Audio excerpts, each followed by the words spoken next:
public comment if the attendees want to say anything? If you do, just raise your digital hand so we can see you. But otherwise, you're welcome to sort of follow along. I see one of them is an EFPBC veteran who must want to get the band back together. It's nice to see you, Neil. But no digital hands raised. All right, we'll move on. Don, meeting minutes, we have none for you.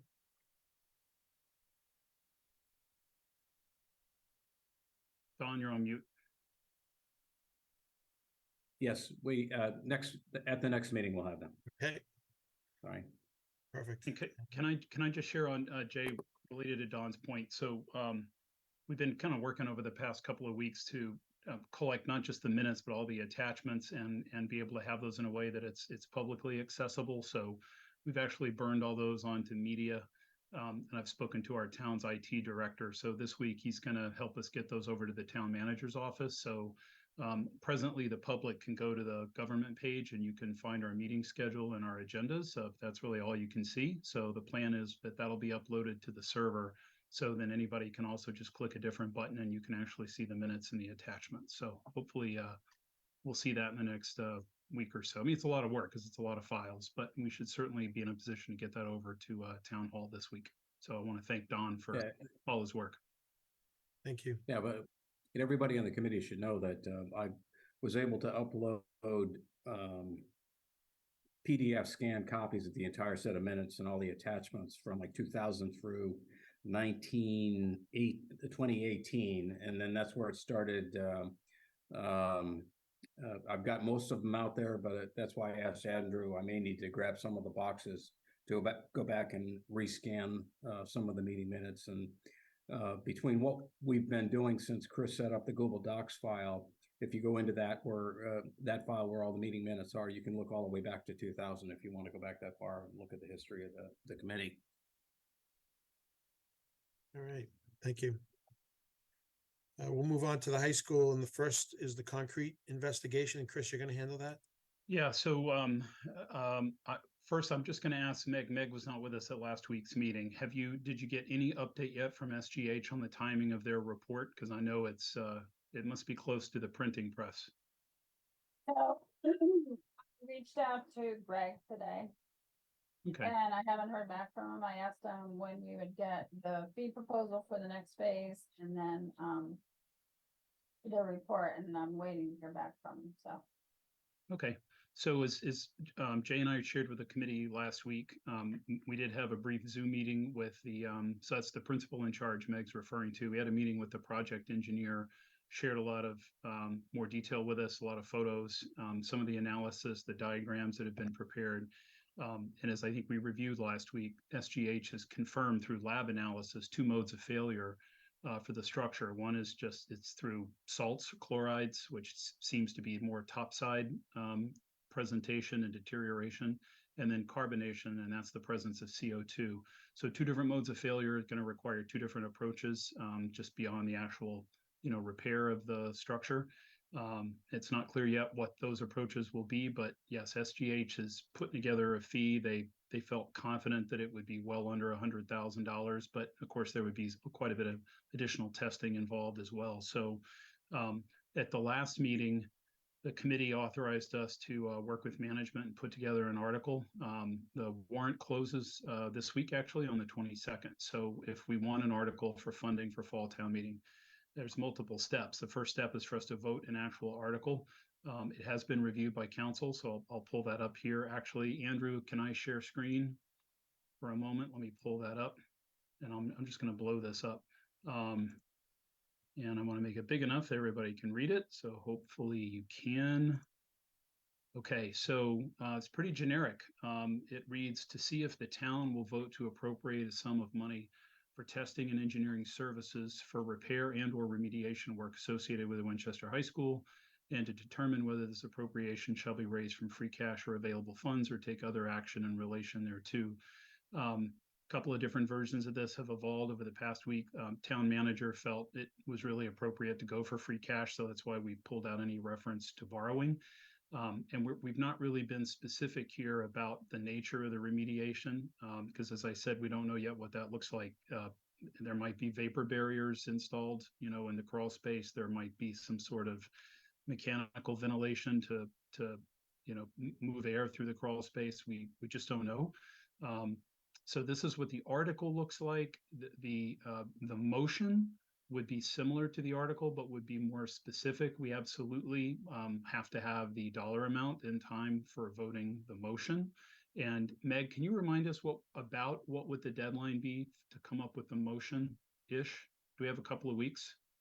Yeah, we have until probably around the 13th of Okay. October, so we're scheduled to meet before then.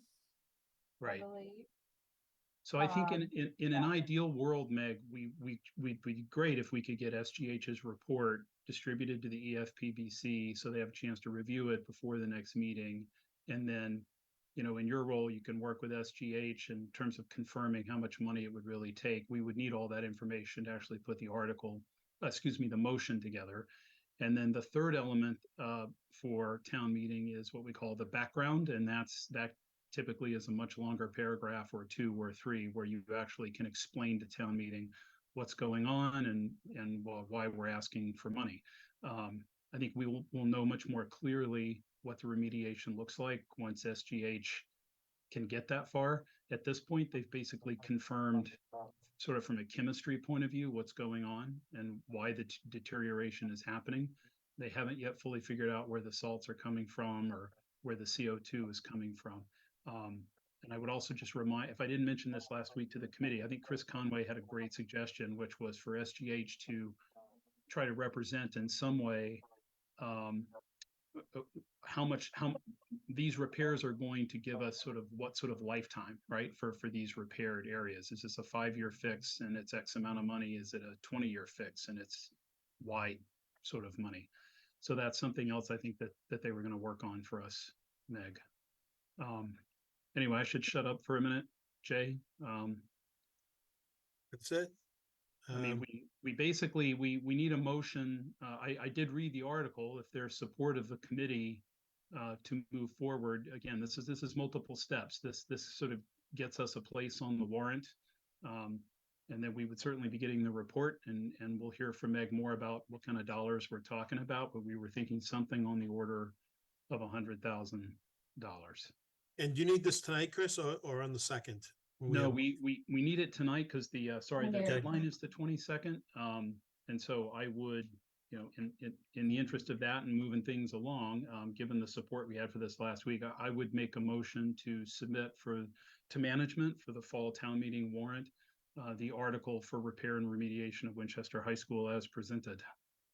And do we have a second? I second. Don? And that was Dawn. By the way, this was also think- reviewed by town council. Jay, you have a couple questions? Okay, I don't see him. Let me Mark stop. and Rick. There. Here we go, Mark first, and then Richard. Okay, great. So just for clarification, the language or the article we vote on tonight will have updated dollar value and language for the motion, including the background for the prior to the 13th. So there's sort of three things, Mark. The article is the article, and it Yep. tends to be, it's the fewest words. And Yep. then there is a motion. Then separately, there's a motion on the article. That the motion typically takes the language of the article and then provides more detail, Yep. including things like how much it's going to cost. So yeah, that would be the next step. And then very shortly thereafter, we'll have to have background language, which doesn't really follow any. There's no sort of prescriptive rule for that other than the moderator and everybody likes to sort of keep it simple, stupid. 4 pages will put people to sleep. And we don't have to vote on that. The No, this background is language. literally, it's just the article. Great. And this year, in prior years, Mark, there had been a practice where committees would vote what they call a placeholder. So they'd be a little sloppy on the language, just as a way to kind of grab a spot on the warrant. But then that created a lot of extra work for management and legal counsel. So this year, the message from town hall was, and I think the moderator, Meg, was we're not going to do it that way anymore. So it was made clear to us that if we're going to get an article on the warrant, it needs to have already been reviewed by council, which happened last week. I mean, it's been tweaked in a couple of ways by a couple of different folks, but town manager is also okay with it. Great, thanks. All right, we had a question from Richard and then Geetha. Richard? Yeah, Chris, it looked kind of open-ended to me in the reading, and I was just wondering if you could clarify. You're asking for money for the testing and design and engineering? Because I could interpret it that you're also asking for money for remediation and repair. And Yeah, it's really, what line is. yeah, it's a good question, Richard. So it's actually two things. So it is for repair and remediation, but and it's for their engineering services for design. However, there is some additional testing involved. So given what they have determined, particularly the deterioration that seems to be associated with carbonation, Chris Conway, who's with us tonight, has quite rightly suggested, now that we know that, are there some other areas that we should be looking at, just to be sure? For instance, Chris has shared with us, we don't see any deterioration on the third or fourth floor. We don't see any. Are there ways we can maybe do some core samples, though, of the second and third floor slab, just to be sure, which I think is a really great suggestion. And back to like the lower level, think of the guidance hallway. This is where they've confirmed it's actually salts that have led to the contamination. So one of the big mysteries is, where's that coming from? I have suggested we test the water in the hose bibs that they're using down there. Do we have salts in the water? So yes, so Richard, it's both and. It's coming up with a design for the remediation and repair, but there will also need to be some additional testing, both to confirm that this is limited in scope and also to, frankly, try to figure out where it's coming from so we can stop that as well. But then the actual remediation and repair would be covered by another article, or it would be Oh, yeah. So no, I Okay, apologize if I didn't misunderstand. Yeah. So Richard, we don't know if this is a 6-figure repair, okay. or is it $1.5 million? I mean, we just don't know. So SGH really needs to move the football a little bit more and come up with some scope for us. In terms of kind of priority, one of the images that you'll see in the report, it's an area I think you've seen before, where the Commons meets the A wing. I think Chris has shared an image with us where you've got 40 inches of exposed rebar. SGH actually has a photo that shows there's probably a 5-foot section of concrete that's already fully cracked through. Chris has raised a concern that a big piece of concrete could fall and damage, piping and unistrong equipment down below. So there's some elements of this that we kind of really quickly want to get into and just mechanically, delicately and mechanically start taking stuff apart that's already falling apart before a big chunk falls. Okay. I'm just wondering if there's some way of clarifying the language. I think we'll do that of the warrant. I think we'll do that in the background, Richard. Okay. It's vague, but it's deliberately vague, and there was a little bit of back and forth about that in terms of the article language. But obviously, the report will be out in the next week or two. It'll be shared with the school committee too and the select board, and I think we can work really hard on the background language to clarify just what this scope is supporting. Geetha, question? I just have a quick question, Chris. Because of the crawl space, just wondering whether SGS was chasing any prior corrosivity test done on the soil and the groundwater samples, value to them. I don't know. I don't remember for sure whether it was done, but just asking. Sometimes when they collect the soil, is there any corrosivity nature of the soil or the groundwater is contributing to I don't know, just asking. Unfortunately, I'm not the only Chris at the meeting, so I may ask Chris Conway to weigh in because he was there where they were collecting samples. I don't know that they collected any of the soil. In the past, when they were doing the construction of the high school, whether I don't remember for sure, Chris, but whether that would contribute any engineering value to SGS. I see what you're saying. Yeah, that's what I'm saying. Okay, I do, and again, but as far as I shouldn't say as far as I know. I would expect. I wonder what Jay and Don and others on the committee would think who were around then. I would think that crawl space under existing slab, meaning like 1970 slab, was probably largely left alone. I don't know that we would have tested soils in a 1970 crawl space unless we were doing something in it or adjacent to it. But having said that, Geetha, I don't know what the testing was like. We obviously tested a lot, outside the footprint, as you remember. There was a lot of test borings going on because there were no documentations of the original Right. caissons or anything to give them. So they had to do a lot of test boring to find out what we were dealing with, soil Yeah. conditions and such.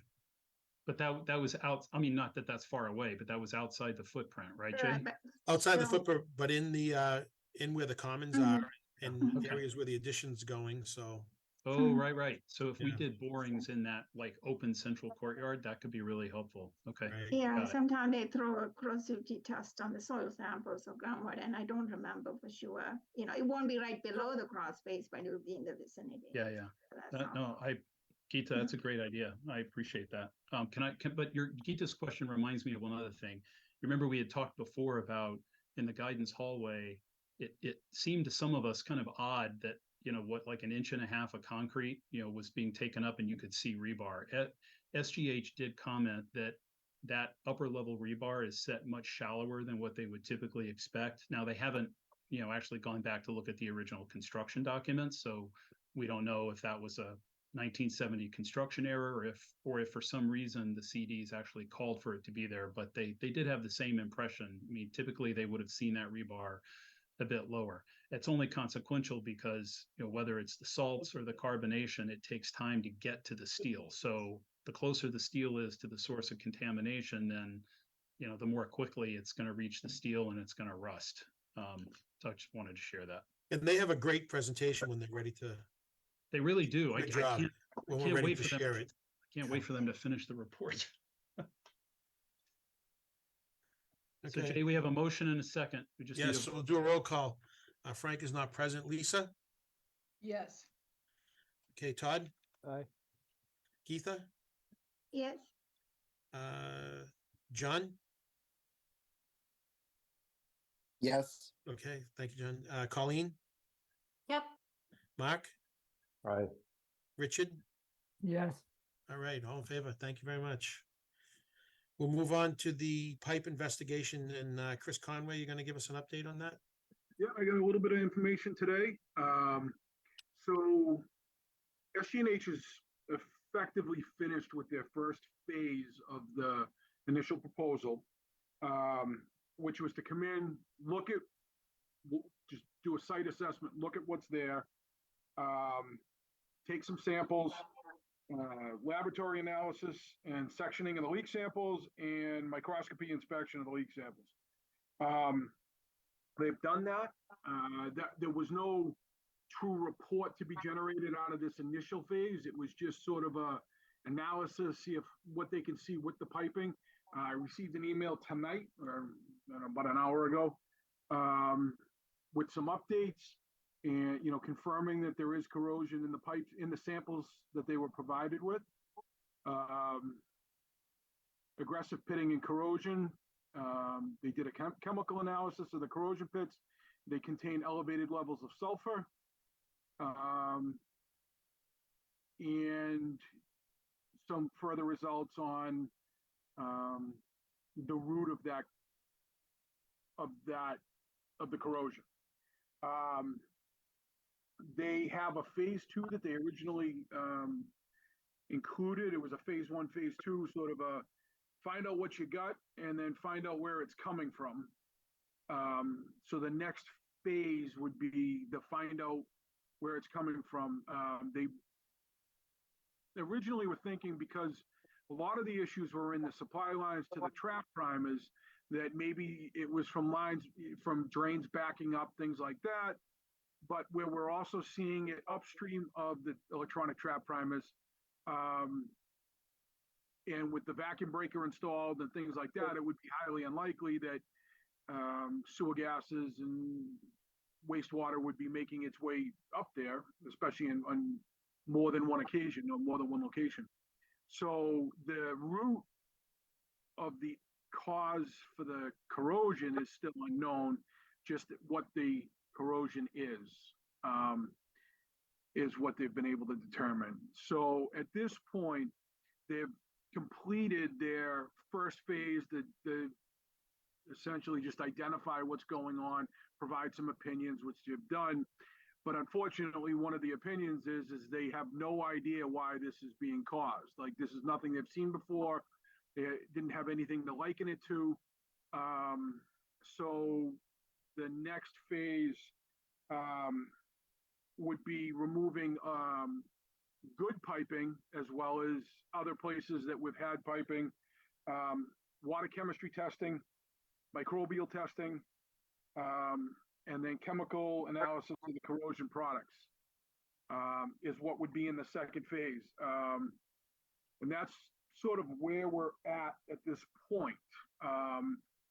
I had a conversation with the water department manager today, and just to get some facts as far as where the high school water comes from.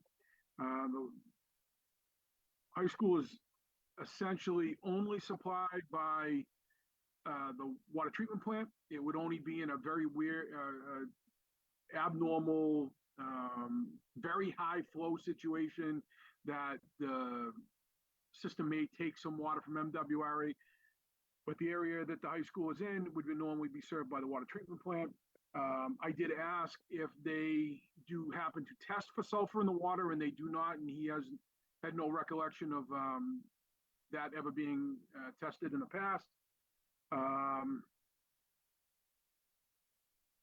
And I think that's it. So right now, the next thing that I think we're looking for is the approval to move into phase 2 with SG&H. Their original estimate was a not to exceed of 9,000, and that's, I think, all I got.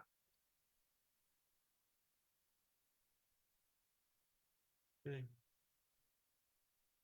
Meg, do you remember what we carried as a not to exceed? Are we okay to just, 5,000 was the original amount. So this 9,000 would be in addition to that.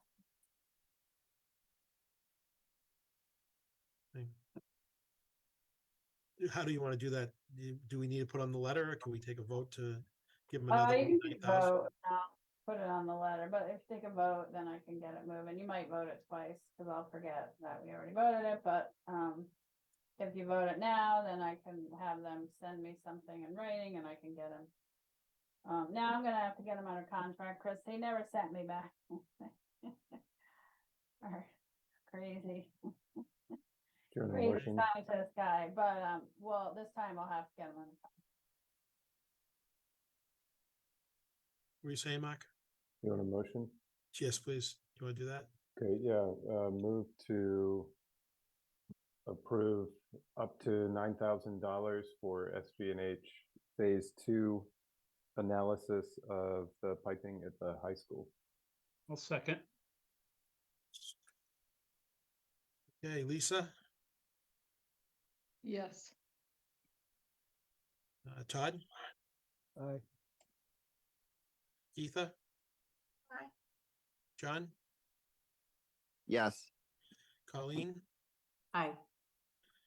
Richard, Yes. and Don. Yes. Okay, so moved. All set. Thank you. Is that it for the high school, Chris? I think that's it.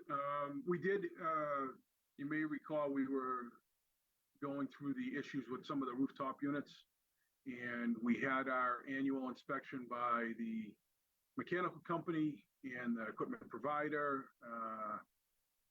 about 2.5 weeks ago now. And there were some remedial items that were needed and found. That remedial work was done the Friday before school went back, and we're off on another school year right now. So Okay. Any leaks or anything that you've noticed? we have 2 that we're working on right now. It's been, unfortunately, with the crazy strength of the storms that we have, it's hard to sometimes determine whether this is a real leak or just an abnormality because of the sideways rain that we're getting or the wind-driven rain. But we do have 2 areas where we're getting some water in right now, one in E building, one in the CAF. Spent some time chasing that this afternoon in the rain, and one of them I think we got a pretty good handle on. We just need to get a little bit more observation probably tomorrow. Gym building, I'm not sure on yet. I spent some time up crawling around on the roof in the rain this afternoon, looking for any smoking guns, and I didn't find anything. I specifically didn't find anything in the rooftop unit that's right there, which is good. But I still have to try to find the root cause of it. Okay, thank you. Yep. Any questions for Chris before we move on? No. All right, moving on to the Lynch site security proposal. Andrew and Andy put together 3 proposals. I sent them out earlier. We'd like to move ahead with the earth cam. And we added it, we can hit it with the manager's letter at the end. Meg, we're going to add that to the letter, correct? Okay. So I don't know if anyone has any questions for Andy, who put these together, or Andrew. It's basically a remote monitored security camera that the town will own or rent for the next 2 years of construction, and have access to the film or the database for construction during the Lynch project. And it will go in now so that we can start getting a handle on if anything's happening, vandalism to the site.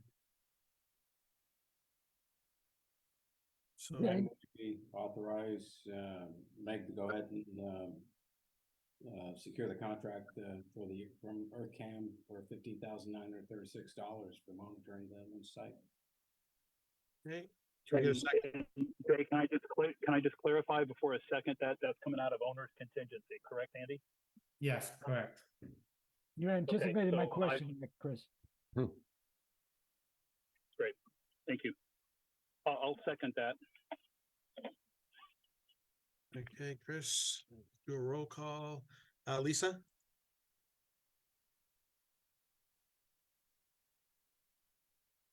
Lisa?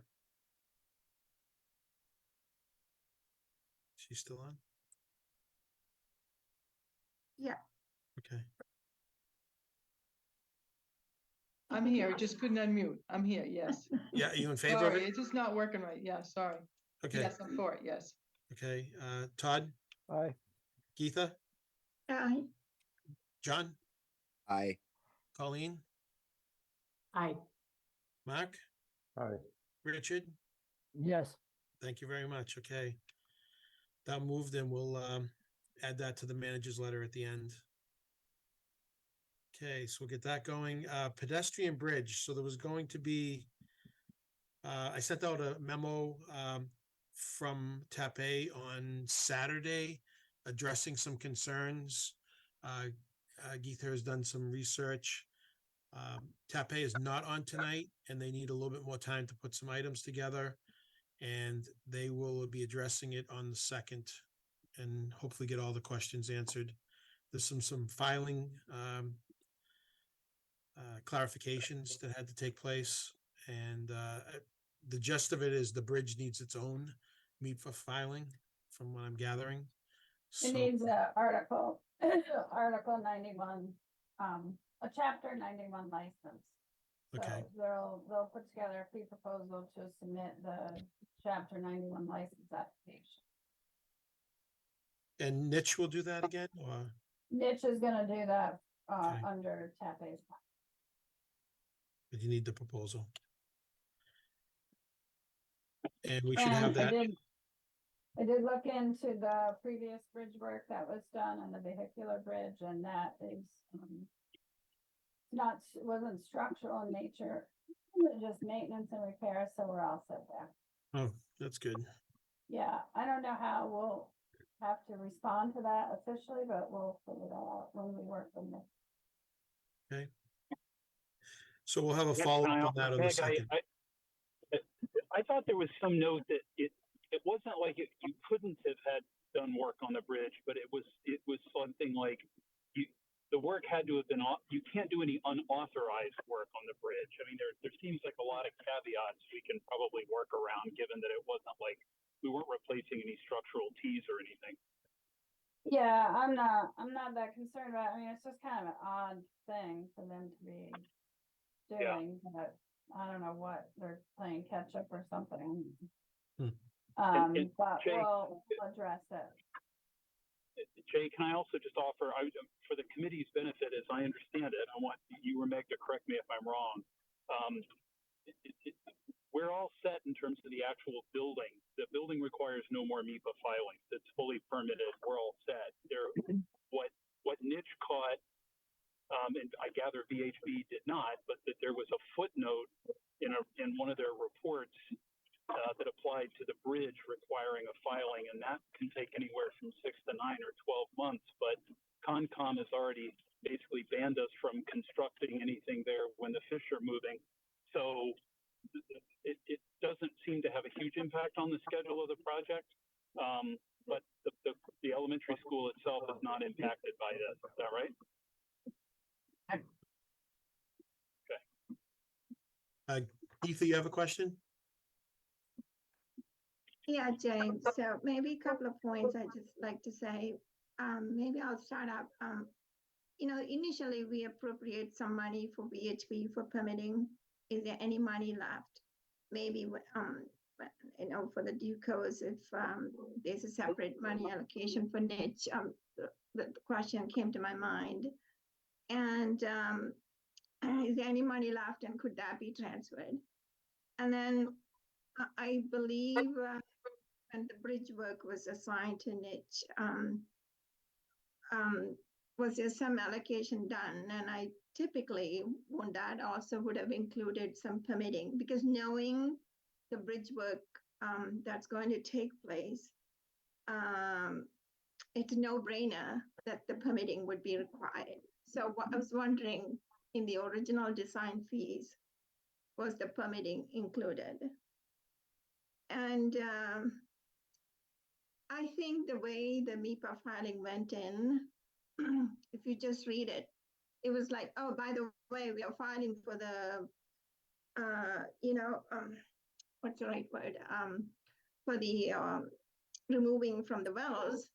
And by the way, we are doing the bridge work, It was like a little footnote. And I was just thinking, how could it be serve the purpose to do the work, So anyway, why we were sitting from May, not taking the step to go after the bridge work, and what is this impact would have on the cost estimate?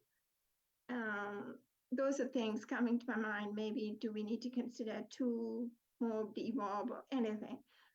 And when Andy was presenting the cost estimate, I was just curious how far we have come along with the owner's contingency and design contingency. I just had the question in my mind, are we eating into those? And that's how we're keeping the number the same. As the design progresses, contingency is being taken, and so that the total project cost is being remained the same. So, Well, Andy, correct me if I'm wrong, but you update the budget dashboard. But I was curious to know how the contingency are we doing. We have 2 contingency: owner's contingency and design contingency. Right.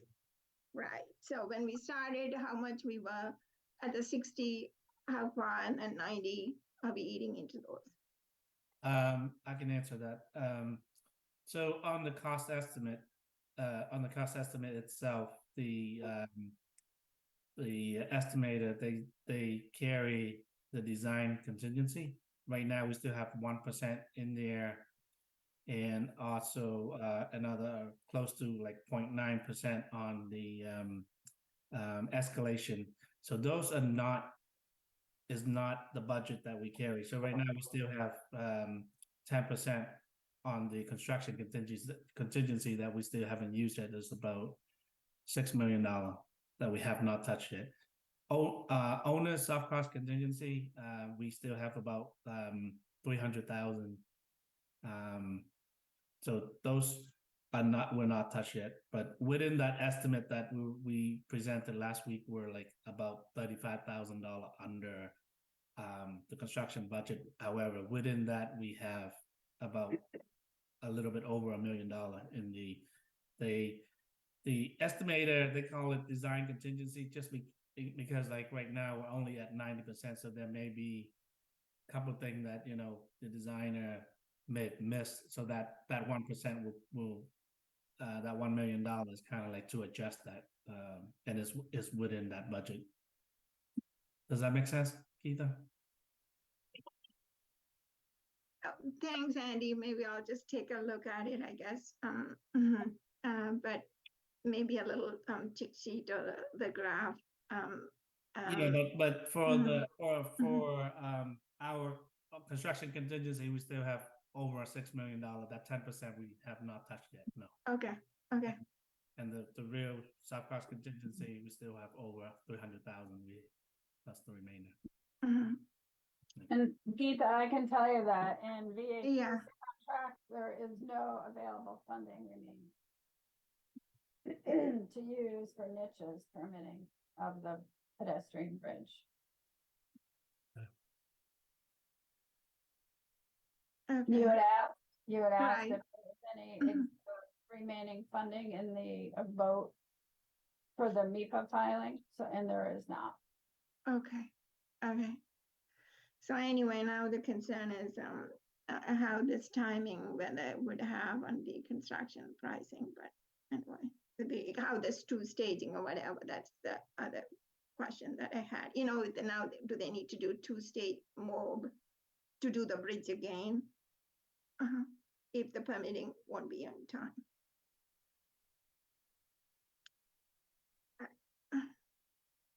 Do they need to come back? Yeah, I don't think it's going to impact the schedule in that way. Yeah, Okay. no, the permit will be in hand. The contractor can bid on it. They just can't perform the work in the river, over the river, until we have the permit in hand, and they can't do it during those time of year restrictions, which will be the same time of year restrictions that will be issued in the Chapter 91 permit as well. So, so I don't expect it to be an issue. Okay, I'll just hold on to the answers, I guess. But anyway, I was just all right. Thank you. Okay, any other questions on that? On October 2nd, we'll address it with TAPE anyways. Okay, moving on to a small update on swing space. Meg, if anything you want to add, we addressed it while you were out, but yeah, there's really nothing to update any longer. The project is complete. The students are in there, and I believe everything's gone well. So yeah, there's really no more updates on that. It's existing space now, and now we'll start to get, and you'll see it on the manager's letter, your monthly lease invoices for the modular units. okay. But yeah, but the work is all 100% complete. And just to add to that, there is some scope we're looking to see about leaving some items and getting a value on them. The new ramp that comes down from the upper parking lot to the lower, to the modules now, it has a nice handrail going in and such, possibly leave that for the future. These are all items that have to be worked out with the water, DPW and engineering to see what they're interested in leaving. Possibly leave the water line that taps the main and crosses the street. Possibly leave some electrical and some interconnect to the Parkhurst. But we'll put in the scope of work together and see what the dollar value would be to leave those items.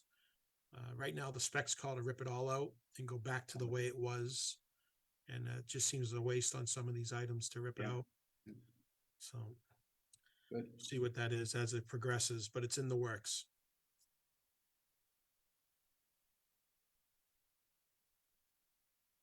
Okay. Solar procurement. We're still waiting. This goes to the Lynch, and we're still waiting for the report from Select to compare it with the one that was done from our engineers, which is Zapatec, and there's no update on that. Hopefully, Hey, can we just add too? The select board, Meg, do we confirm they voted the article for PPA, right, for fall town meeting? I believe so, yes. Okay, so just to remind the committee, especially if anybody's town meeting member or your friends and people are town meeting members. So we have new town council, different group of lawyers than we had when we did BO in the high school. They had a different interpretation of the statute. So I just want to remind the committee that our current town council's interpretation is that although town meeting does not have the authority to approve a power purchase agreement, they felt that town meeting needs to give the authority to engage in a power purchase agreement. And so the select board did vote on that article Monday night. The school committee's meeting later this week. We may be voting on that as well. So that's basically, it's just an authorization article. There is no PPA to approve. And if there ever were to be, it doesn't even necessarily have to be with select. But if we don't get that done, it cuts off that pathway entirely. So it's just something to keep our options open. And if it looks like we do go with purchase, then it might just get indefinitely postponed. But I just want to be clear with everybody about why that's there and why you're going to see it. And just a minor clarification, Chris, what the town meeting will be voting on is giving the board the authority to enter into a contract greater than 3 years. Yeah, thank you. Yeah. Thank you. That's right. That's the cutoff according to our new town council. That's the issue. Is it's more than 3 years, so they have to have special authorization. Okay.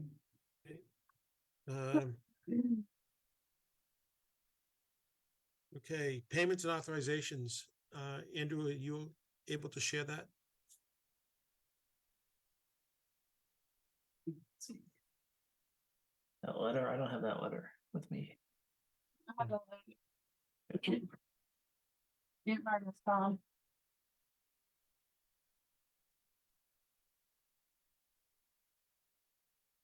Okay, I'll just go through it quickly. Sure. So I have one additional invoice that I received after the letter got mailed, but I will do that one last. But the first one is so these are payment authorizations. TAPE Architects, $440,835.92.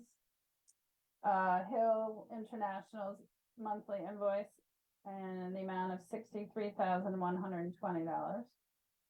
Triumph Modular's monthly lease payment is $29,850.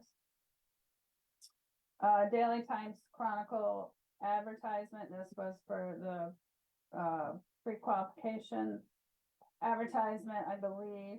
I'm pretty sure that's what it's for. In the amount of $443.70.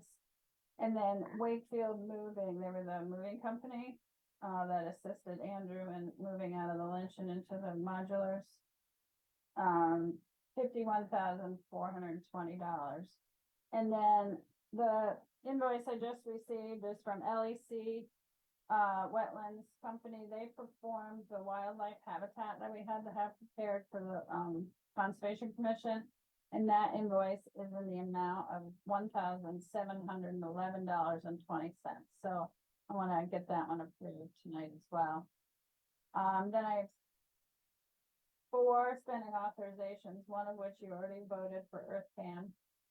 The other 3 are those from Triumph that have come through since our last meeting. The first is for the heat trace in the amount of $9,655.80.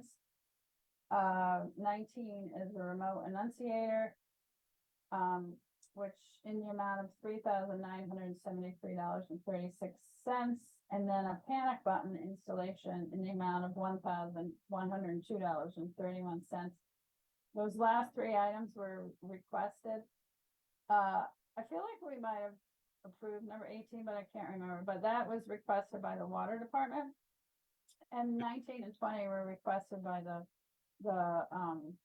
office staff. Okay.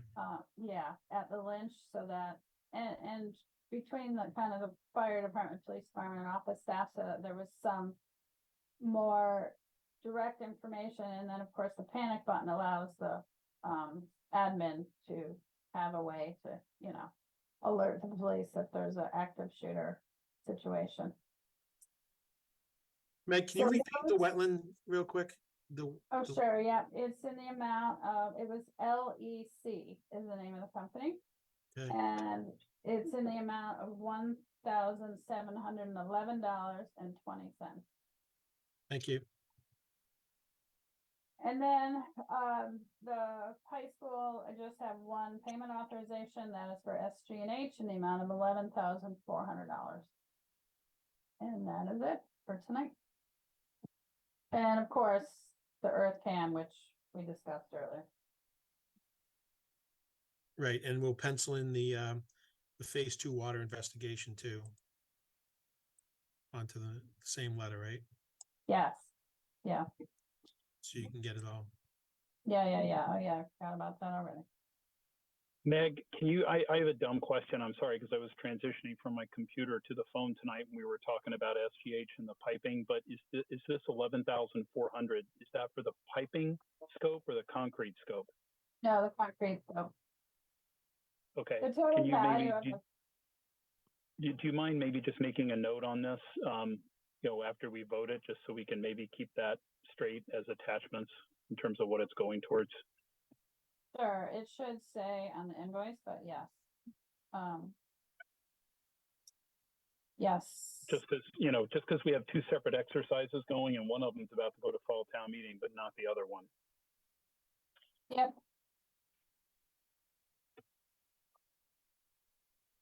Any questions for Meg? Okay, can we get a motion? Well, I So move we- motion, Go ahead, whoever started there. okay, motion to approve both Lynch Elementary and Winchester High School payment authorizations and spending authorizations as amended. Second? My second, Don. Thank you, Don. Hey, Meg, can you send me a handwritten markup of the best cover sheet there, please? Of what we Yes, all- I'll wait till I get Jay's, because his will be Yeah. nice and neat, and then Yeah, I'll send okay. it to you. All right, thank you. Send and copy Frida too, please. Okay, yep. Thank you. Okay, Lisa, Yes. Todd, Aye. Geetha, Aye.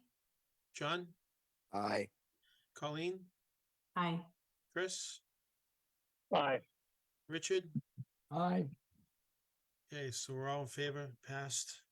Good. Next item is our next dates, which will be October 2nd, and we will have Taipei on board. And then the 16th so far. Get back to our regular schedule. How about the lighting or something you mentioned for the park? So the lighting is still worked at. I should have touched on that. Sorry, Geetha. We did get a proposal. It was rather expensive. Basically, they're doing the right thing and doing a lot of lighting, but it didn't address the rear of the school. There were even more issues.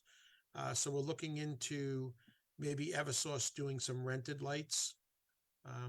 Hopefully have some information back by October 2nd for review. Okay. Hey, can I ask a question real quick of Meg? Well, let me just share with the committee that some Lynch parents and residents have reached out to me and the superintendent over the past couple of days, concerned because they're hearing rumors that we're already behind schedule. And of course, that's not the case. And we said so, but we got a little more insight into this evening that I gather there's some heavy construction equipment that's been hanging out in the Lynch parking lot, and maybe some parents are concerned. I think dump trucks and excavators, and then of course nothing's getting torn up. Meg, is that Eversource equipment that they're just using the space, or do you even know? Yeah, I do know. It's the DPW is letting the town's lead line removal contractor store their equipment there. Because they Okay. travel around from road to road. Okay, that's for the lead neck project, you said? Yep. Okay. Yep. Okay. All right. Well, that's helpful because we can at least we can explain to parents what that Let them equipment know. is doing there. But we've directed folks back to the website. The schedule has been updated with just a little more specificity based on Andy's presentation to us. last week. We had there's another sort of round of updates just on the homepage that covers what we were doing in the spring and over the summer. Yeah, so we're not behind schedule, and if if you hear any rumors about that, please dispel them and just direct them to the website. The only other questions we've received through the FAQ page have to do with demolition. When's demolition going to start? And we've just explained that we don't schedule that; the contractor does. But given the bid schedule, we have absolutely no expectation there's any demolition going on before Thanksgiving. And if it happens in 23, it'll be pretty close to the end of the year. So that just remains to be seen. That was it. Okay. Anyone have any other comments they want to discuss? Okay, can we get a motion to adjourn? So moved. Thank you, Chris. Second. Second. Thank you, Mark. Okay, Lisa. Yes. Thank you. Todd, Aye. Geetha, John, Aye. Colleen, Aye. Richard, Aye. Don. Yes. All right, thank you, everyone. Have a great Thank you. night. Thank Have you a good all. night. Recording Thank you. stopped. Thanks. Good night. Yeah.